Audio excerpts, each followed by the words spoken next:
Malol soifua ai simen fa fonga sfa puponga o na ata mual nei fo yaso.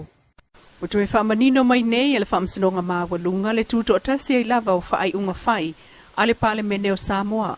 E peo na ngia mai le wha ai unga o le mta upulea na o oi le wha msinonga i le wha malolo ai se ia se taimi o whai pule to olua le HRPP i lona taitai malana whailau tusi tui le epasa i lele malia le ngaoi malala li pule rimoni a yafi.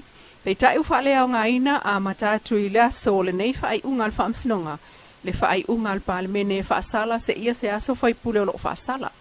Ai, ua tā ua le whaai unga.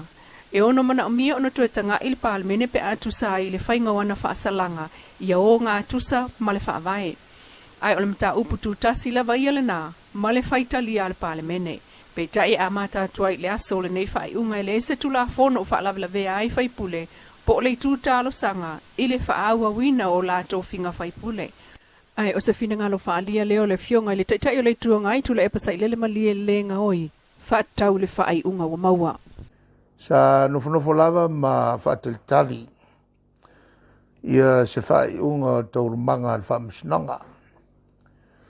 Ia mai a se tala fia. O a maua ia o a te oto le unga. Ia, whaatati esiai le whai ungan whai el palmene. Ia, ma toe fo ia tuai i te tono o le mota.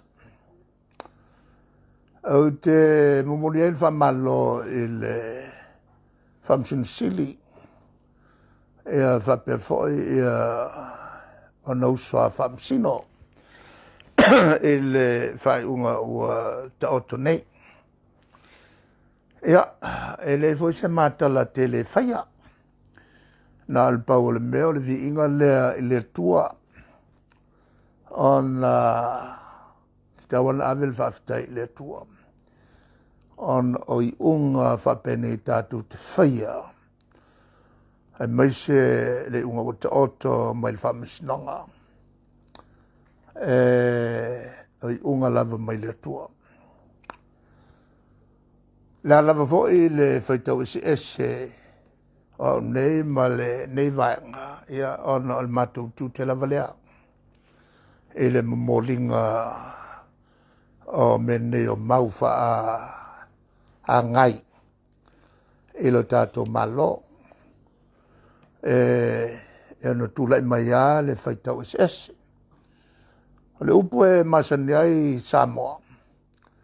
E o ngā mea te tupu. E mawai fo i mawhauwhaunga le lei. Tātou te whatea ia i nuu le ai ngā. Ia ni manatu whaalia mantaltonunga. Ana o lea watu lai mai le whaamisilanga. Ia ma whatino le lato whaiunga. Ia alotasi. Tu watu matu tau au. So swani malangolango il malo. Tau mo fai se fo. Il tele o mau toa tuanga. Ua whawhenga nei ma Samoa. O le soli tu la fono, le whai au wheusua inga ai totongi i Samoa. O lo whaasai la lo tu la fono soli ngā tu la fono lua ota stolu. E le sili atu le tolu tau sanga le whaasalanga whaafalipui o le tangata e whaamao niolon sotanga. I le whai au wheusua inga ai totongi tupe. Ai o le whaamoe iai o se ala ngā tupe, po o awala whaatalitane e mawai tupe, o le sala tupe o atu le se fulu tau sanga, ma le fitu tau sanga.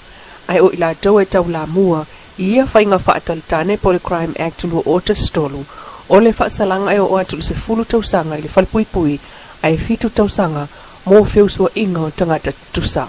Isu enga na whai le Pacific Multi-Country Mapping and Behavior Study, ia tunu o le Pasifika i tu ainga wa mionga ia.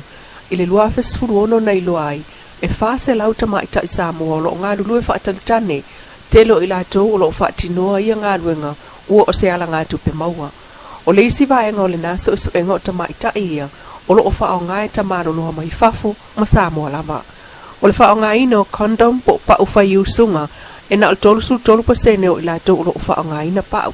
O te maita i sa fesilingia le suesuenga le nei, e le aima seisio i la tau na o atu e whaonga se au aunanga, mo a inga fuafuaina i to tonu le sulua masina i lumatu. E au fiai, ma se suesuenga, pe o maua i siama o le HIV AIDS. Taruai, e le whaatanga le whai o whiusua inga tutongi i Samoa, o le tele ai fo i o nata maitai, po o nia lii, e le aini si o lo o e whaonga au aunanga wha so i fua malolo ina. Nisi o tala o to tele o alama whana wa Samoa i ngā renga whapaitaimi Australia, o lo matua numi ona o le tūlanga i o lato visa wha o tolu na ulufalea i Australia. Ma whaamatalanga na awe iai e lato whalewhai ngā renga i le mawhai o na whaila lato la fonga wha al tausanga, pe a whai e iwa maasina le umi o le konakalate. O le tōtelo tangata anu o Samoa o le evo na umau i Australia o le vai taule nei, mai lea so mua i ulai tausanga taitasi e amatai o na whaila la fonga wha al tausanga. Ma mauaini tupe te tele, ane tōtelo i la tue whai ngā luenga peitai. O leo fiatu alo Samoa i ngā luenga whaavaitaimi Australia i lalo le visa wha o tonu, e tōtele Leilua nei mau whaamanianga, ma Leilua le wha ngā uinga o le whaila ina o la tau la fonga. Pe ona iai wha amaumanga o le matanga luenga o la fonga Australia, o lo oanga wa ai i la tau i lunga o le visa wha o tonu, e awe ai i tonu o la tau la fonga wha al tausanga. O lona winga e anga wa umai lava i la tau o lo oilalo, o le porkalame wha o tolu e pe ona fasilni ai, le ofisa o la fonga Australia, ma la tau wha maonia mai ai le anga waa. Mo le mauli sui o le tato porkalame mai Australia wa iai wha nau ma whai ngā luenga. Mo le mauina mai el tato so upo le porkalame Australia, e iai wha nau na whai ngā luenga wha vaitai mi tono le iwa masina a la tau konkalate, wa manui ai, ma talia le ofisa o la fonga la tau talo sanga. Ai se mai whaafonga i taul manga o tālonga kirikiti wha Samoa le motele i savai i. Ole whaasoronga le sa ileia le kamusanga mo tālonga le pūpira so nafi. Ia tā talmalaya le taika mai la tuango sangone, ia mai matama la son samata. Tā mo le taika, e kitu sumaleiva ai sumaleiva le peo na turi la ia, e le matama samata te valu se furu ai se furu le pe, manu malo le mata. Ina tālonga na lua na tālo tangi whalvau, mana vai pu ese mai sa mate kai. Tata mua le vai pu ese tolu se fulme lua ai se fulme le pe. Ona turi lai tangi whalvau se lau ai se fulme le whare pe. Ona manu malo lola i o tangi whalvau. Ina tālonga na tolu, lena ta ano ene masu ngongo mai fusi sa fata. Ia male ungo le sa mai sangone. Tata mua le ungo le sa mai la tuago sangone. Ono se fulme le lua ai se fulme le iwa le pe.